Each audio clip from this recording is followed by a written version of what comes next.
Janga la kutisha na la kusikitisha ambalo limetokea huko wilayani Simanjiro mkoani Manyara, ambapo askari wawili wa kikosi cha usalama barabarani wamefariki dunia kwa kupigwa na radi wakati wakiendelea na majukumu yao ya kikazi, ambao ni Koplo Nyamoko Joseph na Isa Masudi Ali, ambao walikuwa wanafanya kazi katika kituo cha polisi Malelani. Wamekutwa wamefariki baada ya kupigwa na radi wakiwa kazini katika eneo la Samax. Jina langu naitwa Sakina, mkazi wa Kilimirerani, kitongoji cha Kilimaewa. Hapa nipo kwenye msiba na kuna misiba miwili, yote ni ya radi.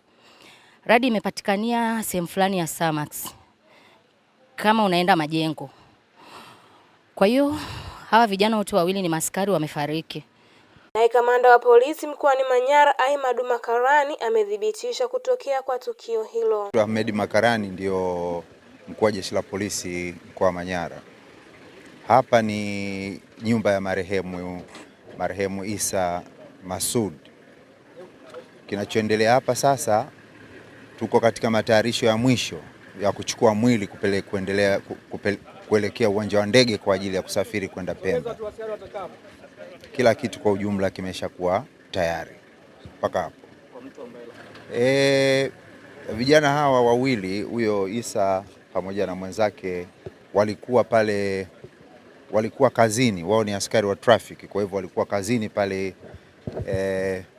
hii barabara ya kuelekea Kia, wapi unasema Mererani Kia. Walikuwepo pale kama kawaida wakiwa kazini kwao. Sasa kulikuwa na mvua ndogo, ikatokea radi ikawapiga, ndio ikawa mwisho wa maisha yao hapa. Hapa ni eneo ambalo tukio hilo la askari kupigwa na radi limetokea. Salamu za pole zifike kwa ndugu, jamaa na marafiki wa karibu. Bwana ametoa na Bwana ametua, jina lake lihimidiwe. Na ile nembo ya kichwani, tunaomba kile nini cha kichwani, tumekuta na crown kwenye eneo la tukio. Tumekuta crown na kiatu kilichochanika, lakini ukiangalia mti hakuna sehemu iliyoharibika, hakuna jani lililokatika, na kishimo dogo wanalosema kwa ndo radi imegonga chini. Tumebaki kwenye maajabu hayo. Tumesikitika sana kuhusu ndugu zetu kuondoka, vijana kazi, nguvu kazi ya taifa. Tuwaombee tu wapumzike kwa amani.